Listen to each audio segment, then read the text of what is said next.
Então nós vamos falar sobre um parêntese de tempo. Falar alguma coisa estranha. E hoje a aula é muito aula mesmo, tá? É bem apologia mesmo. Então vamos explicar como é que funciona a interpretação de texto bíblico. E nós vamos debater algumas teorias, tá bom? Oi? Ah, mas você... Ok? É isso aí. Vamos lá então. Primeiro a gente vai... Enquanto vocês se arrumam aí, vamos lá, Lê. Isso. Muito bem, à frente. Vamos começar com... Pode começar. Você tá com o controle? Eu tô com o controle. Não sabia. Aqui na frente? Bolinha? Não. Qual? Nada. Ok. Quiz. Então eu vou fazer pergunta, você tem que levantar e responder. Vale bom? Vale. Você só pode responder uma vez. Gente, amarra o Douglas na cadeira. Gente, eu tinha esquecido disso. Eu falei, vou fazer um concurso. Eu ia fazer torta, gente. Eu ia trazer torta, fazer aqui na frente, torta na cara. Mas depois eu pensei que ia ter que limpar e não ia dar certo. Mas eu pensei em torta na cara. Pensei muito bem. Vamos lá, vamos ver. Primeiro, vamos lá. Quem vai... A quem se refere a expressão semanas? Na profecia de Daniel. Vamos lá. Quem fica em pé e fala, rápido. Isso, muito bem! Ninguém aqui Quando se fala em semana, nesse caso, está falando de quê? É o período de tempo em que seriam realizadas as profecias que Daniel falou. Não! Vamos lá! o período de tempo. Não, eu sei, mas eu tô falando semana. Quando fala semana. Ano? Hã? Ano? Não, semana. Não, se refere aos anos que vem. Não, semana quase, chegou perto. Vamos lá. Ano quando? Ao final dos tempos? Não, acabou. Vamos lá, outra pessoa. Quem falou? Fala aí, Giovanni. Anos, eu sei são. Aqui se refere quantos? Nós estamos de semana. Semana. Pronto, vai visto pro pastor. Então, visto Eu falei. Quando você for pro Enem, vai ter coisa muito pior. Era por isso que eu ia mal. Eu falei bem a resposta. Era por outro motivo. Vamos lá. Quanto dura o ano bíblico? 360 dias. Divididos? Em 30 dias. 12 meses de 30 dias. Ah, ele tinha visto. Nem foi bem. Fica quieto. Ufa. Vamos lá, de novo. Qual a marca inicial para a contagem de tempo da profecia de Daniel 9? A partir do momento que Jesus entrou na... Marca inicial. Não. Inicial, tá. A construção. Olha pra construir a cidade. A construção do templo. Quem? A Quando? construção da cidade, ela falou. A construção. Reconstrução de Jerusalém.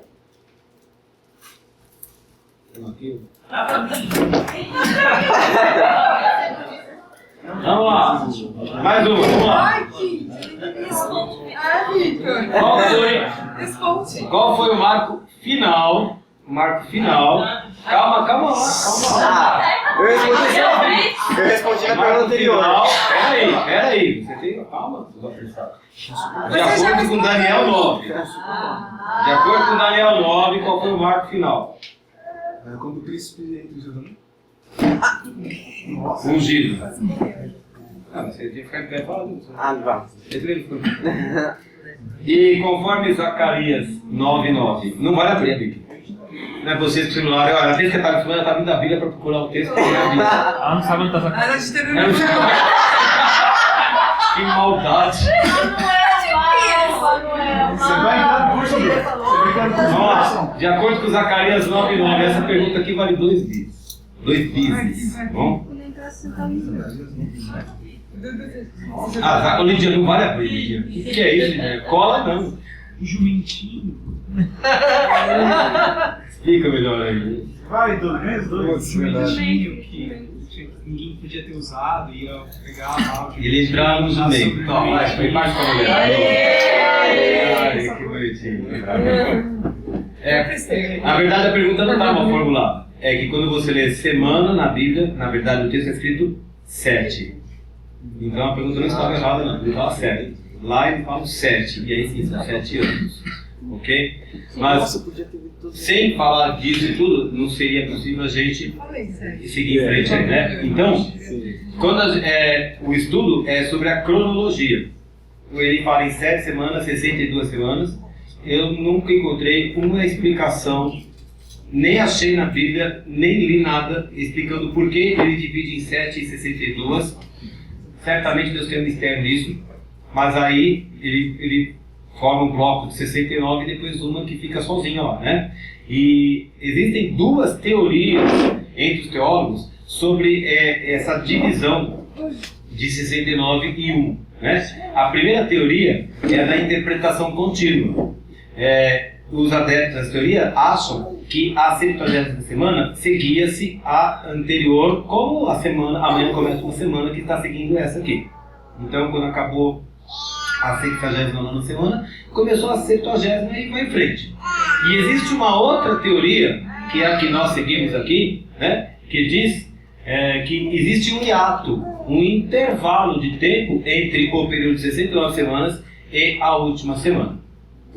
E é isso que nós ensinamos aqui nessa igreja, tá bom? A primeira seria a amilenista, isso? Na verdade, o amilenismo, pós-milenismo também vem daí, dessa teoria, tá? Mas eu não vou entrar na área, mas somente sim, deriva daí. Sabe, mas pra mim, talvez porque eu fui ensinada na segunda, eu entendo o que faz eles acreditarem na primeira. Porque pra mim, hiato é muito claro. Por que será que eles acreditam? Eu não sei porque eles acreditam. Mas eu vou mostrar mais ou menos o que eles... ele estudou tudo isso aí. Não, eu só li um artigo, né? Que na verdade os amilenistas eles acreditam que não existe, o milênio é simbólico. Então, quando você no Apocalipse que existem 1000 anos, na verdade não são 1000 anos, então só uma representação afigurada. Né? Então por isso que ele continuaria uma semana, porque não existia esses 1000 anos que você acredita. Isso, essa é uma explicação. Não faz. Então, eu vou primeiro mostrar como pensa esse grupo aqui, né? Assim, na verdade, mostrar por que essa teoria não se encaixa, para depois a gente partir para a próxima, tá bom? Então, basicamente é o seguinte, Lia, você está vendo que tem umas interrogações ali, né?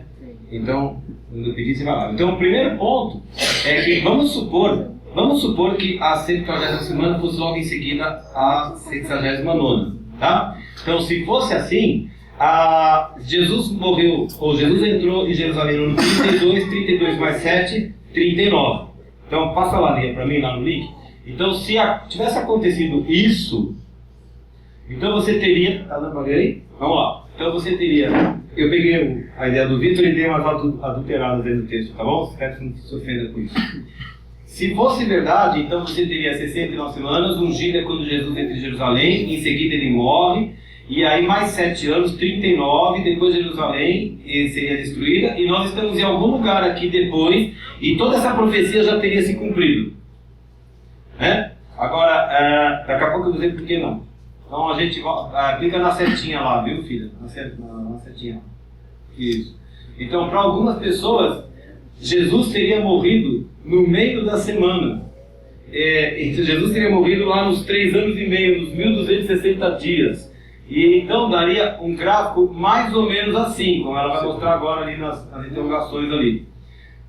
Então agora a cruz está bem no meio aqui, tá? Faz de conta que ela está bem no meio. Então Jesus teria morrido aqui, sobrariam mais 3 anos e meio. Como Jesus morreu em 32, então a semana acabaria por volta de 35, 36, etc. E nós continuamos aqui sem saber o que está acontecendo na época em que nós estamos vivendo, já que tudo já se realizou ali, né? Então, li lá na setinha de novo, voltamos para uma terceira, né? Para algumas pessoas, então, Apocalipse 12:6, lembra Apocalipse 12:6? É um texto que fala de 1260 dias. Algumas pessoas acham que aqueles 1260 dias deveriam ser transformados em anos. E nós temos então um período de 1260 anos para metade da semana. E o nosso gráfico ficaria assim, desse jeito.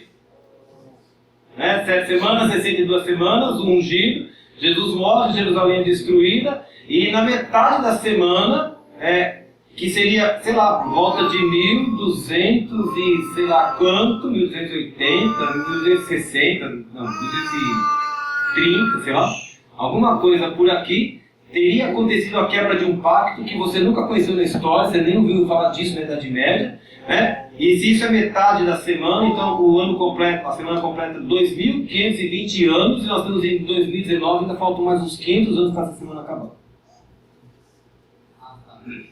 A última semana seria mais longa que as outras. Não, seria mais longa do que todas as outras, exatamente. Então, assim, o que acontece é que, por essa teoria, as pessoas são obrigadas a forçar a interpretação da Bíblia. Ela fica forçada, né? Ela não transcorre naturalmente. Então fica uma coisa louca, né? Nós estamos aqui em algum espaço, sei lá, do que Deus está fazendo. Volta lá, então, lá na setinha, tá? E aí, então, a maioria das teorias, forçosamente, nos obrigaria a reconhecer que essas 70 semanas teriam se cumprido antes de 1990. Qualquer que seja a contagem. Né? Mas, eu estava vendo os argumentos de 6, 7 teólogos importantes, adeptos dessa teoria, e todos eles concordam que qualquer que seja o mecanismo que eles usem, essa última semana continua sendo um mistério. E é por isso que fica difícil aplicar uma teoria dessa à interpretação bíblica de Daniel, né? E daqui a pouco a gente vai voltar e ler em Daniel de novo, tá? E então, a outra teoria, que é a que nós vamos explicar hoje aqui, né? Fala que existe um intervalo de tempo entre as 69 semanas e a última semana. E quando você apresenta isso, um teólogo, né, da outra teoria diz assim para você: prove então para mim que é possível haver intervalos de tempo dentro de uma profecia. Se você me provar, eu posso acreditar na sua teoria, né? Sem agredir, como eles agrediram ao transformar, por exemplo, 1.260 anos em 1.260 dias. Então ali tem umas exclamações, a Lia vai mostrar ali as exclamações pra gente. Não, volta as exclamações do link. Isso. Nós cremos assim. Nós temos 69 semanas, o ungido chega aqui, né, quando ele entra em Jerusalém, acaba esse período, nós vimos que dava exatamente 173.880 dias, se não me engano era isso, né? Nós estamos em algum momento nesse intervalo, nesse hiato, e esta última semana está lá na frente para se cumprir. Então, será que isso pode? Será que isso tem base na Bíblia? Será que a gente pode pegar uma profecia e interpretar dessa forma? Então, na setinha, ó, por favor. Na amarelinha, ó. Isso. Então, vamos em frente um pouquinho. Então, por alguns motivos que eu vou mostrar. O primeiro motivo é que o Shen chegou. Vamos receber o Shen como ele merece. Errou! E a bispa? Ele não come chocolate.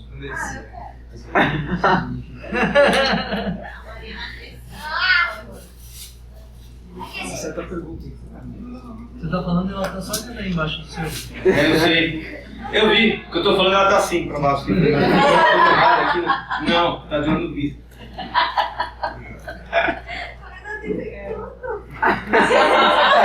Eu dou aula, você sabia disso?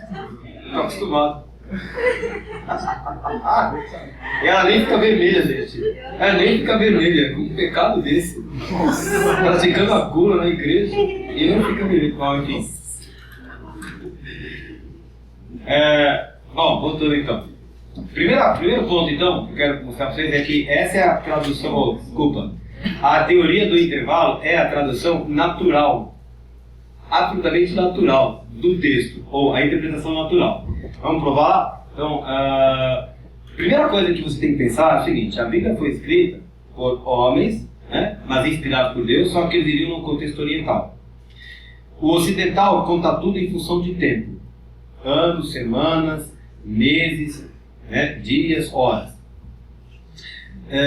O oriental, quando se trata da Bíblia, ele não pensa em tempo, ele pensa em evento.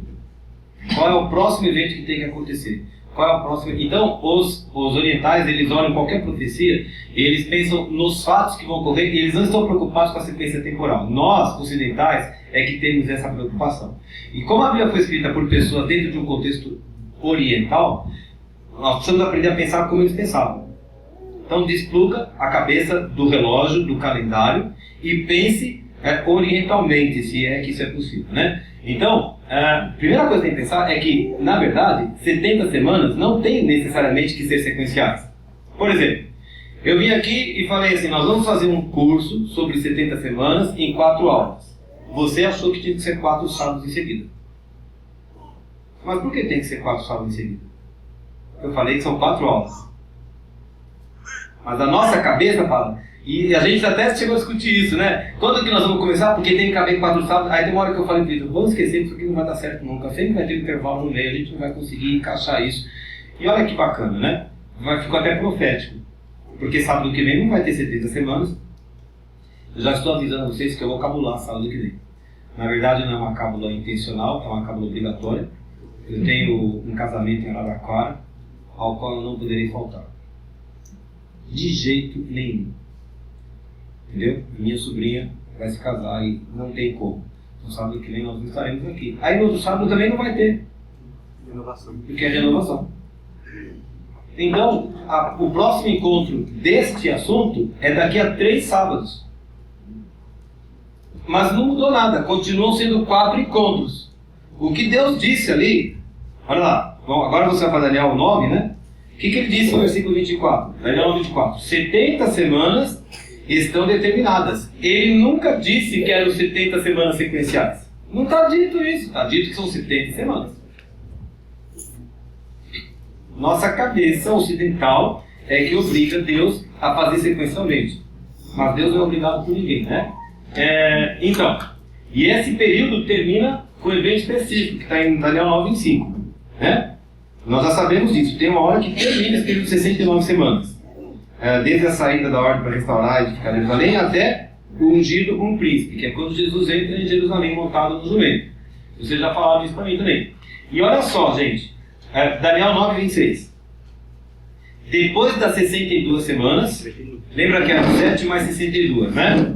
Depois das 62 semanas, será morto o ungido e não estará, e o povo de um príncipe que há de vir destruirá a cidade e o santuário. Então, a Lia vai para mim clicar ali no 2, né? Veja só, o que a profecia está dizendo? Que depois das 62 semanas, será aqui, ó, quando Jesus entra. Depois, o ungido seria morto e Jerusalém seria destruída. E se você for um pouquinho para frente, versículo 26 ainda. O príncipe de um povo que há de vir destruirá as cidades do santuário, o seu fim será no dilúvio, até o fim haverá guerra, desolações, e no versículo 27, ele fará firme aliança com muitos por 1 semana. Essa semana só pode acontecer depois daqueles 2 eventos que estão ali no meio. O que está escrito no texto? Depois das 62 semanas, será morto o ungido, e o povo de um príncipe que há de vir destruirá a cidade. Então havia 2 eventos, e eles já aconteceram. Jesus já morreu, a cidade de Jerusalém foi destruída no ano 70, depois de tudo, né? Aí você fica no você está aqui, viu? Calma. Ok, vamos lá. Muito bom. Então, após a 70ª semana, ia se iniciar com o surgimento de um príncipe após os 2 eventos. Concordam? Portanto, gente, tem sim um intervalo. Está escrito aí no texto. Você leu o texto direitinho? Depois das 62 semanas, tem 2 eventos e depois começa a última semana. Está lá no texto. Muito bom. Tem um intervalo, 1-0. Vamos lá. O intervalo não tem tempo especificado. Ele não disse quanto vai durar esse intervalo. Então, Jesus entrou em Jerusalém, nós vimos isso na semana passada, no dia 10 de Nisan, né? Que correspondia a 6 de abril, e ele morreu no dia 14 de Nisan, que era o dia 10, seria o 10 de abril, no mesmo ano, 32 ano Domini, né? Ano do Senhor. Fala. Romanos 9 a 11 trata desse intervalo. Os capítulos 9, 10, 11 Romanos tratam desse. Sim, quando fala que E Deus deixou Israel de lado para falar, para tratar com a igreja. Sim. Bom, mas essa parte eu vou falar agora. Sim, é verdade, eu li essa semana. Sim. Jerusalém foi destruída no ano 70, isso é histórico, né? Então, se você subtrair de 32 de 70, você tem um intervalo que, no mínimo, durou 38 anos. O intervalo bíblico, no mínimo, ia levar 38 anos, até a destruição da cidade. Para depois aparecer um príncipe de um povo e fazer uma aliança firme com Israel. Agora, vamos lá, 38 é um número arbitrário, né? Se um intervalo pode durar 38 anos, por que é que ele não pode durar 1987 anos?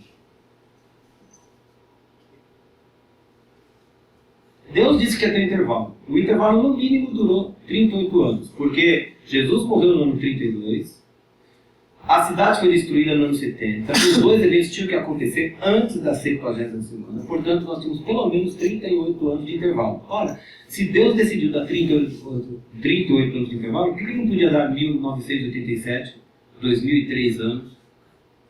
Podia ou não podia? Então, teoricamente, o que impediria nós estarmos hoje nesse intervalo? Nada. Ele não especificou o intervalo. Se o intervalo vai durar 5 minutos, 15 anos, isso é com Deus, não é com a gente. Portanto, é possível sim estarmos no meio desse intervalo em algum lugar dele. Não tem nada demais com isso. 2-0. Os eventos narrados em Daniel 9:24 não tem nenhum registro na história. Vamos lá? Vamos supor que a profecia tivesse se cumprido mesmo. Vamos supor que não houvesse a ideia do intervalo. Vamos supor que a 70ª semana fosse contínua. Né? Vamos lá, o que diz 9:24? 70 semanas estão determinadas sobre o teu povo e sobre a tua santa cidade. Para quê? 1. Fazer cessar a transgressão. 2. Dar fim aos pecados. 3. Expiar a iniquidade. 4. Trazer a justiça eterna. 5. Selar a visão e a profecia. 6. Ungir os seus santos. Quando você ouviu ou leu na Bíblia que essas coisas já aconteceram? Porque a Bíblia fala que seriam 70 semanas necessárias para a realização de todo esse propósito. Você que já leu a Bíblia inteira uma vez, já viu essas coisas acontecendo? Algum lugar da Bíblia diz que isso aconteceu? Né? Então, para começar, lembre-se, 70 semanas estão determinadas sobre o teu povo. Qual era o povo de Daniel? Isso, para os judeus, né? E para a cidade de Jerusalém. Então, pela teoria do tempo contínuo, a 70ª semana teria acabado no período de Atos Apóstolos. Então, a Lia vai clicar ali nas interrogações, né? Vamos lá? Então, se por essa teoria, essa semana teria terminado em 39 Ano Domini. É o começo da igreja, é o tempo da igreja em Atos. Lê Atos da Apóstolo e diga quando foi que aconteceu alguma coisa dessas. Diz que está escrito aqui em 9:24, que cessou a transgressão, que deu fim aos pecados, expiou a iniquidade, ungiu os santos dos santos e selou a profecia. Selar a profecia significa que não há mais necessidade de profecia. Quando é que não haverá mais necessidade de profecia? Quando Jesus estiver no nosso meio. Até lá, Deus continuará levantando profetas e manifestando a sua vontade. Apocalipse de João, para você fazer ideia, foi escrito por volta do ano 90 depois de Cristo. Então não houve nenhuma profecia selada. Esse evento não aconteceu ainda. Esses fatos já aconteceram. Eles estão no intervalo. Os eventos descritos em 9:24 não aconteceram. Lia lá no Você Está Aqui, tá bom? Que é o segundo link aí. Isso. Então, se esses fatos não aconteceram ainda, o que significa? Que ainda tem eventos proféticos relativos a essa profecia para se cumprir. Você curtiu? Eu queria que parasse de ponta cabeça, mas não deu. Eu fiz curso. Mentira. Olha lá. Tem mais uma coisa. Tem mais uma coisa que não está no livro, mas eu estava pensando, aprendi isso com o livro da Isis. No ano 70, Jerusalém é destruída e os judeus são dispersos. A nação de Israel estava espalhada por toda a terra. E a gente aprende como é que Deus ia tratar com uma nação que não existia. Oficialmente. Né? Quando é que Israel voltou a existir enquanto nação? Estado? Depois da Segunda Guerra. Né? Então agora sim estamos no período em que Deus pode voltar a tratar com Israel, porque agora nós temos Israel de volta. Portanto, intervalo existe sim, e há eventos proféticos que ainda vão se cumprir, relativos a essa profecia. 3-0. Tá? Deus está virando Goliath, né? Agora lembre-se, hein? Os orientais veem eventos, não datas. Então, como é que eu vou te provar isso? Vamos lá, em 1 Pedro Muito legal esse texto de 1 Pedro. Ele se encaixa tão bem aí. 1 Pedro, capítulo 1, versículo 10.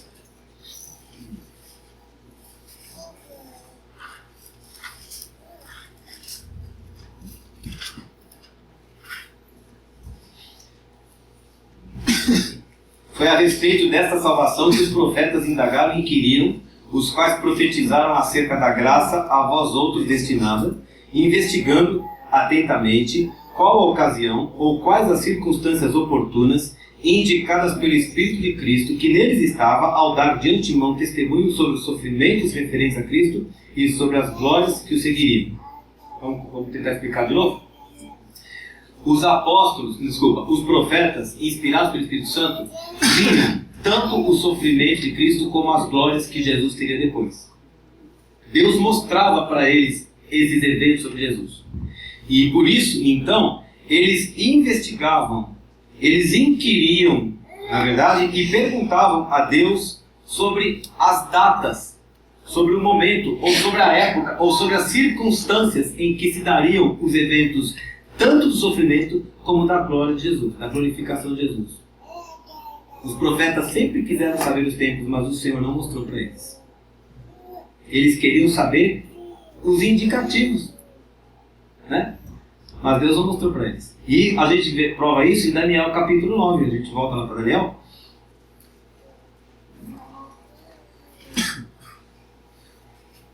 Daniel capítulo 9. O versículo 24, o versículo 24 fala que 70 semanas estão determinadas sobre o povo, sobre a santidade e tudo isso que a gente acabou de ler. Esse momento em que cessa a transgressão, os pecados são exterminados, a iniquidade é expiada, a justiça ganha esse caráter eterno e o Santo dos Santos é ungido. Tudo isso vai acontecer no momento em que Cristo estiver glorificado e dirigindo o mundo todo, regendo, sentado no trono, governando sobre todas as coisas. Essa é a visão da glória de Deus. Deus trazendo a ordem ao mundo como Ele sempre quis que o mundo fosse. Né? Então Daniel viu a glória de Cristo, como ele também viu o sofrimento, porque no versículo 26 ele fala que o ungido seria morto. Deus revelou para Daniel tanto o sofrimento de Cristo como as glórias de Cristo, né? Mas quando você vai para Daniel, capítulo 12, e Daniel capítulo 12 refere-se à última semana, refere-se ao tempo do fim, né? E então ele estava conversando, se não me engano, com Miguel, arcanjo Miguel, se não me engano, e versículo 5: então eu, Daniel, olhei, e eis que estavam em pé outros dois, todos arcanjos ali, né? Um de um lado do rio, outro do outro. Um deles disse ao homem vestido de linho que estava sobre as águas do rio: quando se cumpriram essas maravilhas? Imagina, Daniel participou de uma conversa angelical. Uma roda lá, os anjos conversando, sei lá, e Daniel só na janelinha, ouvindo a conversa. Bom, vamos lá. Ouvi o homem vestido de linho que estava sobre as águas do rio, quando levantou a mão direita e a esquerda ao céu e jurou por aquele que vive eternamente que isso seria depois de um tempo, 2 tempos e metade de um tempo, 3 anos e meio. Concorda? Então, nós vimos que 3 anos e meio é o período de tribulação. Certo? E quando se acabar a destruição do poder do povo santo, essas coisas todas se cumprirão. Aí no versículo 8, Daniel resolve entrar na conversa. Eu ouvi, porém não entendi. Então eu disse: meu senhor, qual será o fim dessas coisas? Ele levou um fora. Vai, Daniel, vai embora daqui. Essa conversa não é para você, não. Mais ou menos isso. Não é para você. Olha, Daniel prova o que Pedro falou, né? Pedro diz que os profetas inquiriam, indagavam e queriam saber os tempos. Quando é que vai acontecer? O que é isso? O que você está falando? Daniel, não é para você, não. Vem aí. Você vai dormir, você vai descansar, muitos serão purificados, depois do tempo, não sei o que e tal, né? E no final você vai se levantar para receber a sua herança. Essa conversa não é com você. Fábio. Oi? A conversa dos discípulos com Jesus, quando eles perguntaram: Senhor, esse é o tempo que restaures o reino a Israel? Jesus falou: compete a vocês. Não é isso. É isso também, né? Não é coisa de vocês. Porque quando vai ser estabelecido o reino? Só depois, né, da última semana. É muito curioso, né? Porque primeiro eles tinham a noção de que Jesus em carne ia governar sobre duas coisas. Então, quando Jesus vai à cruz, ele fala, poxa, nós pensávamos, aquele de Emaús, né? Pensávamos que seria ele o rei que governaria, blá, blá, mas agora ele morreu, né? Coitado, não era ele, né? Aí ele ressuscita, uau, nem a morte pode com ele, agora vai, né? Calma, tem mais para Agora acontecer. chegou o tempo, né? Exatamente. Nós sempre queremos saber, mas ele não vai contar o tempo pertence a Deus. O que ele nos diz é o evento, vai acontecer. Quando? É que a gente não gosta de esperar. Não. Tem que ser hoje. Então tem intervalo sim, viu gente? Já está 4-0 aí já. Está uma goleada isso aqui. Né? E, se não bastasse, Jesus falou dessa semana. Então vamos lá. Mas para ler Jesus a gente volta para Daniel, né? Então Daniel 9:27, tem uma expressão lá em 9:27 muito difícil, sério, né? Que no hebraico é difícil traduzir. O versículo 27, na parte final, diz assim: sobre a asa das abominações virá o assolador. Não sei como é que está em hebraico, mas o autor do livro, né, que estamos estudando, disse exatamente isso, que é uma tradução dificílima, essa asa das abominações. E essa expressão está também em Daniel 12:11. Depois do tempo em que o sacrifício diário for tirado e posta a abominação desoladora. Então tem a abominação desoladora é a mesma expressão que está lá também traduzida assim. E aí, vai comigo a Mateus capítulo 24. Mateus capítulo 24, então eu vou dar aqui uma dica para você, tá? Você que é da igreja da Rocha, que gosta de ler a Bíblia, que um dia vai pregar e vai ensinar nas casas, deixa eu falar uma coisa para você. O capítulo 24 de Mateus não se aplica à igreja. Nunca pegue esse capítulo para pregar para a igreja, porque ele não é da igreja, ele é dos judeus. Jesus aqui está falando sobre eventos que os judeus vão passar na tribulação, não a igreja. Então você vai encontrar a história lá a palavra da figueira, o servo bom, as 10 virgens, essas coisas todas, né? As virgens nécias, as virgens sábias e o azeite. Aí você fala com o Espírito Santo, que pode parar, isso é mistério dos judeus, isso não é pra gente. Só o 24 fala. O 24 e o 25 é um sermão todo, né? O 24 e o 25. Esses dois capítulos são um sermão para judeus. Então quando você lê, leia, conheça o texto, mas saiba que Jesus estava se referindo especificamente a eles. É muito claro quando a gente pega esse texto e traz para pregar isso na igreja, como se fosse para nós. Há princípios que você aplica a qualquer crente, mas você não pode pegar e aplicar essa história, que ela não é nossa. Jesus está falando com os discípulos, sentado em Jerusalém, né? E os discípulos falavam sobre as pedras, as construções, e Jesus começou a falar, olha, presta atenção porque vai acontecer assim no final. Ok?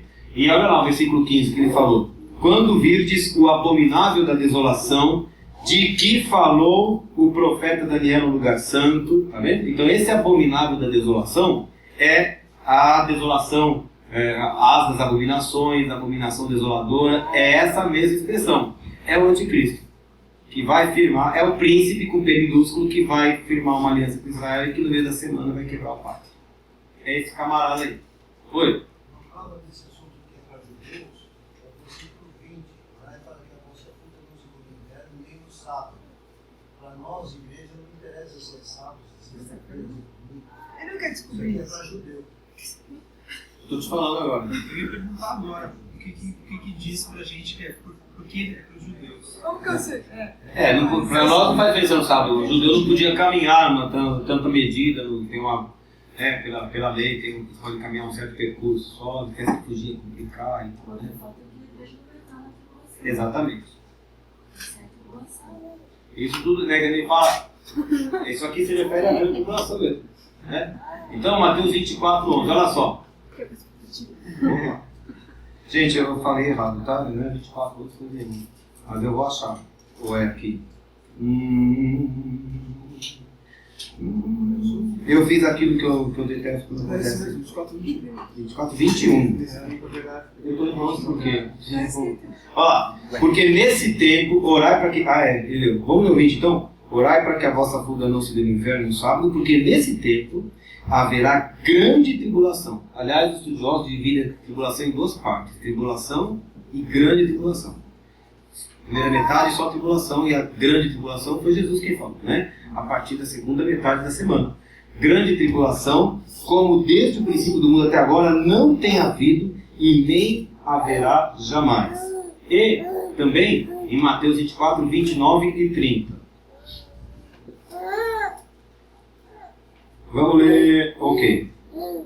Ele fala, logo em seguida a tribulação daqueles dias. Então Jesus está estabelecendo a expressão logo depois, logo em seguida, né? Então Jesus faz umas marcas temporais aí, certa cronologia, né? Depois daqueles dias o sol escurecerá, a lua não dará sua claridade, as estrelas cairão do firmamento, os poderes do céu serão abalados, e então aparecerá no céu o sinal do Filho do Homem. Todos os povos da terra lamentarão e verão o Filho do Homem vindo sobre as nuvens do céu com poder e muita glória, ou grande glória. Isso é o fim dos tempos. Então, olha só, por que nós pegamos esse slide aqui? Né? O que nós queremos ver? Que aquilo que Daniel situou como meio da 70ª semana, Jesus situou no fim dos tempos. O que isso prova? Que a última semana vai acontecer no final dos tempos e, portanto, estamos em intervalo. Porque se fosse pela narrativa do tempo contínuo, essa semana já teria acontecido até antes mesmo de João escrever Apocalipse e o mundo continua existindo e a gente aqui. Não faz o menor sentido cronológico. Tá? Então, com tudo isso, o que a gente quer dizer, conclusões. Primeira conclusão é que foi um chocolate mesmo, ok? Pode comemorar. A teoria do intervalo é verdadeira. 5-0. Inapelável. Não teve nem chance. Tem um texto também. Olha só isso, Pedro. Tem um texto que Paulo fala, né, que até que se veja, não sei se ele usa essa expressão abominável da desolação. Ele fala que até que ele se sente no trono e o povo veja ele, do nome da iniquidade. O texto que fala do nome da iniquidade. Acho que é Tessalonicenses, não sei se ó. Então fala disso. A segunda coisa, essa teoria do intervalo que existe, na verdade, ela é cheia de silêncios. A Bíblia não diz o que acontece no intervalo. E para nós isso é uma segurança. Porque como Pedro falou, né, os profetas querem ficar inquirindo e descobrindo quais são os eventos, quais são os tempos, e aí é que as pessoas levantam conjecturas, procuram forçar as interpretações da palavra de Deus, das profecias, distorcem o texto e criam heresias. O que a Bíblia revelou é isso. O que a Bíblia não revelou, a gente não é direito nosso ficar levantando elucubrações ou, enfim, faltou a palavra aqui, ela foi embora e não voltou mais. Mas a gente fica criando teorias mirabolantes, né? Ah, o anticristo é esse cara, é aquele outro, as 12 chifres são não sei quem. A Bíblia não deu essa possibilidade pra gente. Porque nesse intervalo de tempo, que já dura quase 2000 anos, aconteceu tanta coisa, houve tantas mudanças, que é assim uma perda de tempo a gente ficar tentando descobrir a quem que nós estamos se referindo. A gente só tem que saber o próximo evento. O próximo evento do calendário, né? Esse texto não é, está lá em 2 Tessalonicenses. Leia aí. E nem de nenhum modo vos engane, porque isso não acontecerá sem que primeiro venha a apostasia e seja revelado o homem da iniquidade e da perdição. Isso. Não. Ela é muito clara. Né? Ela é muito clara. E aí então, Daniel 9:24, né? Para você, deixa claro para nós que Deus não rejeitou Israel.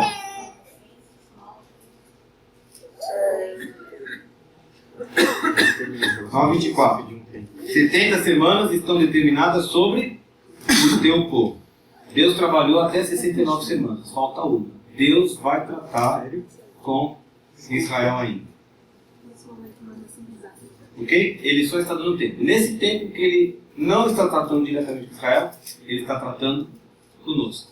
Ele está preparando uma noiva, a igreja que vai morar com ele. Né? Por fim, o tempo de intervalo não é determinado. Isso é ótimo. Graças a Deus que ele não marcou o tempo de intervalo. Sabe por quê? Se eu soubesse que Jesus vai voltar em 2499, e eu sei que eu não vou ver até lá, eu deixo para tocar minha vida de qualquer jeito. Se eu soubesse que ele ia voltar amanhã, eu me prepararia melhor para o evento de amanhã, mas se eu souber que ele volta daqui a 100 anos e não tem a menor chance biológica de estar vivo daqui a 100 anos, então eu vou levar minha vida de qualquer jeito. Só que ele não conta como é que ele volta. O intervalo pode acabar hoje. Jesus pode voltar hoje. E ele quer encontrar todo mundo pronto. Então, quando Deus não conta as coisas, né, na verdade ele está nos protegendo, ele está nos guardando. E ele espera de nós uma disposição correta na mente. Eu estou esperando o meu Salvador hoje. E amanhã, se ele não voltar hoje, eu estarei esperando para amanhã. E se ele não voltar amanhã, estarei esperando o meu Salvador na segunda-feira e na terça. E pelos anos da minha vida, até que ou ele venha, ou eu vá até ele. É assim que funciona. Nós estamos nesse tempo em que ele está tratando com a gente. Ele pode voltar hoje? Pode, porque ele não tem a menor indicação de tempo. Nós sabemos, pelo estudo de Apocalipse 6, e eu creio que foi muito bem feito o estudo, não tem um evento que precise ocorrer para que Jesus volte. Todos os eventos já aconteceram. O próximo evento é Jesus voltar.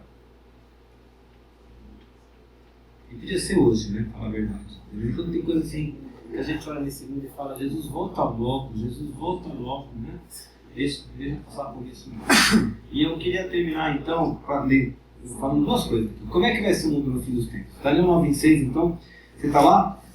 Depois das 62 semanas será morto, ungido, já não estará o povo de um príncipe que há de vir, destruirá a cidade, o santuário, o seu fim será no dilúvio, e até ao fim.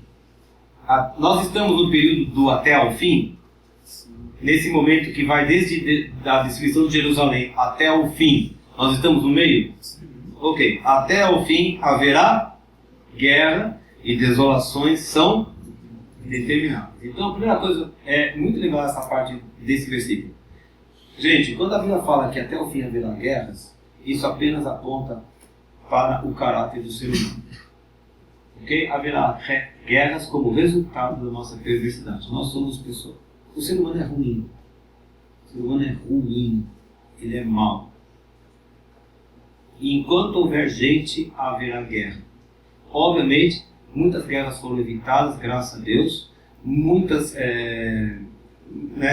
o povo, as pessoas pregam sobre a paz, as pessoas lamentam a guerra, mas existe dentro do ser humano, embora ele saiba que não se deve praticar guerra, ela existe. Ela acontece e vai continuar acontecendo, infelizmente. E por outro lado, as desolações são determinadas. Os homens praticam a guerra, as desolações são enviadas por Deus. Eu vou repetir. Os homens praticam a guerra, as desolações são enviadas por Deus. Então, quando acontecem essas tragédias e as pessoas se revoltam e acham que Deus é ruim, porque Deus permite o tsunami, porque Deus permite o terremoto, porque Deus permite o furacão, porque Deus... Meus queridos, tudo isso é simplesmente juízo de Deus sobre um planeta que foi amaldiçoado pelo pecado. É juízo de Deus. A gente lamenta, óbvio, são nossos semelhantes que morrem. Às vezes até conhecidos nossos vão embora. A gente não fica feliz por isso. Ninguém fica contente. Podíamos ser nós no meio da tragédia, do avião que cai, ou qualquer coisa assim. Podíamos ser nós. Mas na verdade isso tudo está determinado como juízo, porque o ser humano virou as costas para o Senhor. E então, portanto, para de acreditar que o mundo vai melhorar, que as pessoas estão melhores. Não vai acontecer. A Bíblia não diz isso. Só vai piorar. Só vai piorar. Segundo, somente o príncipe da paz é capaz de trazer essa paz. Não tem impacto social, não tem ação mundial, não tem aliança do que quer que seja, não tem programa de solidariedade, não existe nada que nós possamos fazer para estabelecer paz definitiva. podemos aliviar um pouco a tensão de algumas pessoas por algum tempo. Mas paz definitiva, só o príncipe da paz é capaz de trazer. E quando ele estiver sentado no trono de Jerusalém, ele fará isso. E o mundo vai ver como é o mundo debaixo do governo de Deus. O governo que o mundo tem rejeitado constantemente. Eu não quero Deus governando, eu quero eu governar. E a gente vê o que acontece no planeta. Até o dia que Jesus fala, agora eu vou sentar nesse trono porque ele me pertence.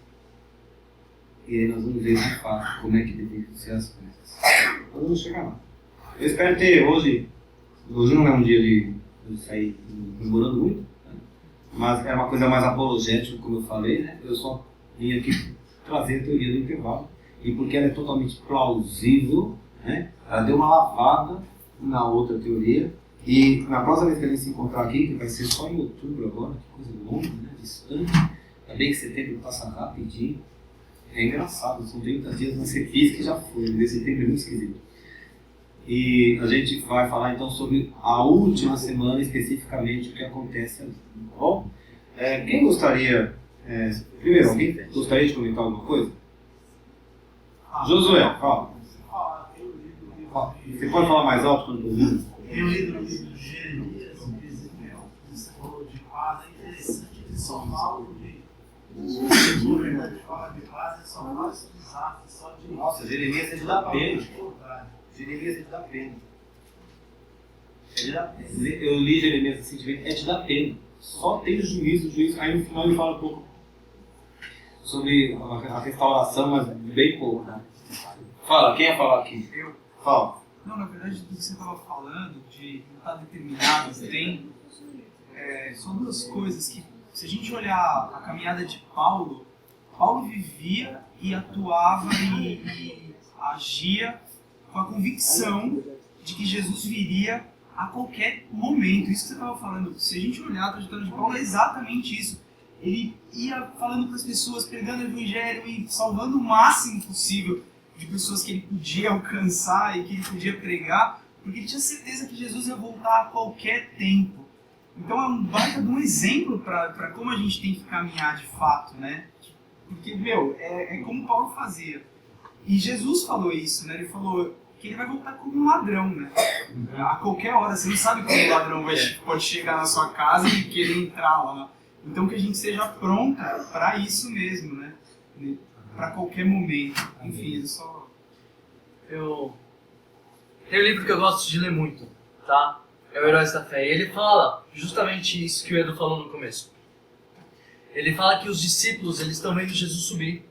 E um anjo aparece embaixo e fala assim para eles: da mesma forma que vocês viram ele subir, ele também vai descer.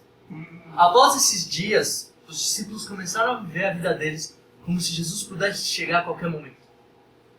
Essa é uma diferença entre os discípulos e a gente. Essa é uma diferença porque eles viam tantos milagres e a gente não leva com seriedade tão a ferro assim que Jesus pode voltar amanhã. Senão a gente estaria aqui num louco, pregando e falando das coisas do Senhor como... Amém. Sim. Curioso que se ele já tinha essa pressa no ano 70, muito mais gente está no ano 2019, porque está mais perto para nós do que está no São Paulo, né? E os sinais mostram, né? Exatamente. Que o tempo está chegando, de alguma maneira. Agora, falando sobre esse pessoal que não acredita no hiato, Fábio, é curioso porque assim, o próprio apóstolo Paulo, o pastor Paulo mencionou Romanos 9 a 11 já, né? Mas o próprio apóstolo Paulo ele faria alguma menção de que eles estariam vivendo nesse tempo, que se cumpria a profecia de Daniel, porque ele era um estudioso da palavra, enfim, estudou com Gamaliel e toda essa galera que sabia bem a Torá e tudo mais. Ele faria alguma menção? Sei lá, não faz sentido essa teoria do não e a. É que eles falam que o Apocalipse é um livro que é todo figurado. E aí eles usam um argumento lá da mulher que descreve tendo um filho e aí o dragão persegue ela. Esse livro é todo figurado porque os 1000 anos não seriam. Não são simbólicos. É um argumento deles que eles usam, mas na verdade em Apocalipse tem coisas que são literais. Quando isso fala das pragas, ele não está falando figurado, que tá, não. Está falando o que vai acontecer. Né? Mas é o argumento deles. Acho que a gente começa a criar explicações para aquilo que não tem explicação, então aí você fala, não, mas não é figurado, simbólico. Estudar.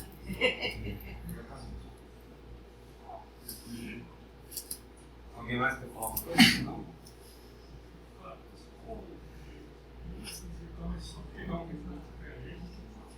A importância do que a gente vai fazer no dia do que é o evangelismo. Sabe? Nada a ver. Isso aí com o evangelismo. As coisas judaicas. Você fala aí, os escritores judaicos que estão no hebreu, ele fala que quando Pedro chega para Jesus e fala assim: Senhor, até quantas vezes precisamos renovar? E Jesus fala 70 vezes 7, a cabeça de Pedro foi toda de mim. Se eles só assim, até o final, 70 vezes. Quando a gente pensa em perdão para o judeu, a data mais importante dele é o Yom Kippur. E aí tem escrito assim: a salvação comum durante o período de Yom Kippur é que você esteja inscrito no livro da vida. Isso é o nosso motivo. É lembrar que se o irmão chegou em mim, eu tenho que estender isso. Fazer Jesus chegar aqui. Amém. Falar para esse nome. Para que o seu nome esteja no livro da vida, assim como o meu está. Então, não é só uma acontecer no final dos tempos. É um ensino para a gente de que o amor de Deus é todo mundo. O perdão dele é Deus. Não só isso, todos sabem que a gente vai fazer o evangelismo hoje. Eu queria que não fosse somente estimulação, fosse um hábito que nós possamos fazer várias vezes. Não só. O evangelismo é todo dia, né? Já que você tocou nisso e o Felipe trouxe essa lembrança,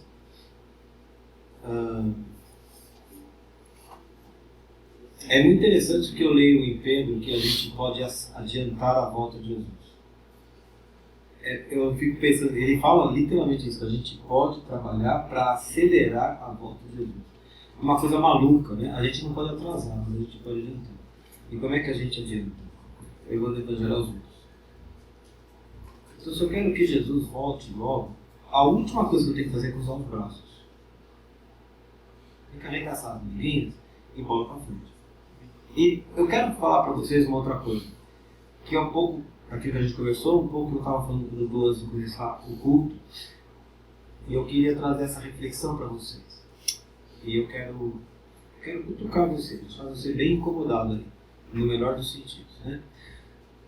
Quanto você ama os seus amigos?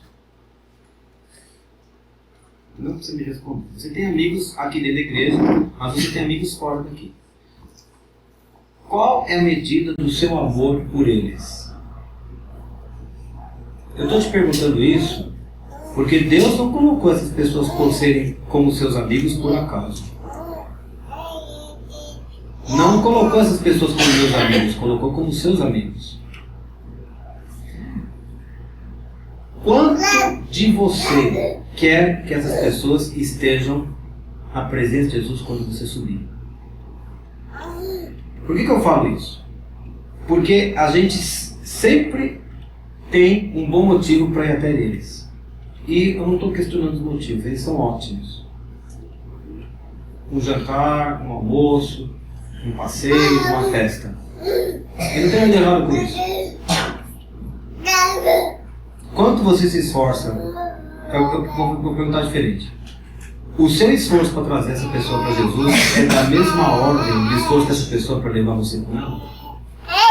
Quando ele vai lá e te diz, vou fazer uma festa aqui, vem aqui na minha festa. Ou, eu vou fazer um jantar de família, você não quer vir? Ou, vamos viajar, passar o final de semana na praia, você não quer vir junto? Eles fazem isso, eles chamam a gente. E você? Não estou falando que você erra se você for à festa ou se for comer uma pizza com ele. Não tem nada de errado com isso. Mas e você? O seu interesse em ter essa pessoa perto de você para sempre é da mesma ordem? Porque Deus tem essas pessoas perto de você. E é por um motivo. Jesus está voltando. Jesus está voltando. Pode perder tempo. Mas é capaz que eu os perca. Se você os perder, você vê da sua parte. Jesus não vai deixar você na mão. E eu vou terminar com uma última reflexão. Meu pai falou de Romanos 11 e eu li essa semana Romanos 11 e eu não sei, eu até pensei que isso ia virar uma pregação algum dia, mas já que ele cutucou, vou levantar a bola e se eu falar besteira, depois ele me corrige e eu volto aqui e me retrato, tá? Vocês vão lá comigo, eu vou terminar com isso. Romanos 11, versículo... não sei nem aonde. Versículo 13. Estive lendo essa semana. Paulo explica claramente assim, que Jesus veio para os judeus rejeitaram Jesus e o evangelho foi estendido aos gentios. E hoje nós estamos aqui, nós gentios, fomos alcançados pela graça de Jesus. Havia uma preocupação de Paulo no sentido de que os gentios não ficassem se achando melhores que os judeus e dissessem assim: os judeus, vocês rejeitaram Jesus, problema de vocês agora. Nós gentios é que estamos com a bola toda. E criassem uma espécie de rivalidade, assim, um dedo acusador contra os judeus. Mas olha essa palavra que me pegou tanto. Então, Paulo escrevendo aqui: dirijo-me a vós outros que sois gentios. Somos nós, tá bom? Convertidos, né? Visto que eu sou apóstolo dos gentios, glorifico meu ministério, para ver se, de algum modo, posso incitar à emulação os do meu povo e salvar alguns deles. Então Paulo gostaria que a mesma salvação que chegou aos gentios chegasse aos judeus. Porque se o fato de terem sido eles rejeitados trouxe reconciliação ao mundo, que será o seu restabelecimento se não há vida dentre os mortos? Ressurreição total, quando Jesus restaurar a nação de Israel. E se forem santas as primícias da massa aqui, judeus, ok? Porque eles foram os primeiros a receberem a revelação do Evangelho de Jesus. Se forem santas as primícias da massa, igualmente o será a sua totalidade. Se for santa a raiz, também os ramos o serão. Em João 15, não vi lá, Jesus falou: eu sou a videira, vós sois os... Então você imagine Jesus aqui, um grande tronco aqui, Jesus, o Espírito Santo que flui, né? E nós os ramos, ou no caso os judeus eram os ramos, né? Os ramos também serão. Agora, versículo 17: se alguns dos ramos foram quebrados, quem seriam esses ramos quebrados? Os judeus. E tu, sendo oliveira brava, foste enxertado em meio deles e te tornaste participante da raiz e da seiva da oliveira. Olha que coisa incrível. A pessoa de Jesus, a promessa de Jesus e o poder de Jesus, o Espírito de Jesus foram otorgados a nós porque nós somos enxertados nessa árvore. Os ramos naturais seriam os judeus. Nós não somos naturais, mas nós somos enxertados. E as virtudes de Jesus passam por nós agora, né? Não te glories contra os ramos, porém, se te gloriares, sabe que não és tu que sustenta a raiz, mas a raiz a ti. E depois ele vai continuar falando, tem outro texto que eu não vou achar agora, mas vou continuar sobre isso aqui. Deixa eu falar uma coisa para você. Nós não somos judaizantes e não somos legalistas. Nós somos a igreja. Mas o Deus que nós servimos é, na essência, no caráter, na personalidade, nos princípios e nos valores, o mesmo Deus de Abraão. Ele não mudou nada. Nós não vamos praticar a lei como os judeus tinham que praticar, mas nós vamos crer em cada premissa do Senhor. E eu tenho lido Josué e agora Juízes, e eu não quero aplicar a lei, mas eu fico pensando e falo: como o Senhor ama o seu povo com um tipo de ciúme. Ele fala: eu quero vocês 100% para mim. Mas a gente, em nome da graça, a gente justifica uma opção de coisa. Eu queria lembrar vocês que nós somos enxertados na mesma videira e que o Deus é o mesmo e Ele não mudou. E se eu creio no Deus de Israel, eu tenho que crer no Deus de Israel como Ele é e não como eu gostaria que Ele fosse. Amém. Eu não sei o que isso vai virar, mas eu estou só pensando aqui, né? Ninguém vai guardar o sábado, não é nada disso. Tá? A gente não vai comer a ceia, a Páscoa dos judeus aqui, eu não vou fazer isso. Não tenho intenção de trabalhar dessa forma. Mas eu fico pensando, assim, que eles, judeus, aprenderam a ter um respeito, um temor pelos valores de Deus. E Deus abençoou o povo deles sempre que eles andaram na linha. E toda vez que eles se desviaram, o Senhor também fez pesar a sua mão sobre eles, porque saiu debaixo da cobertura. Não pense que com a gente é diferente. Não é, porque nós estamos na mesma videira e o Deus é o mesmo. Amém?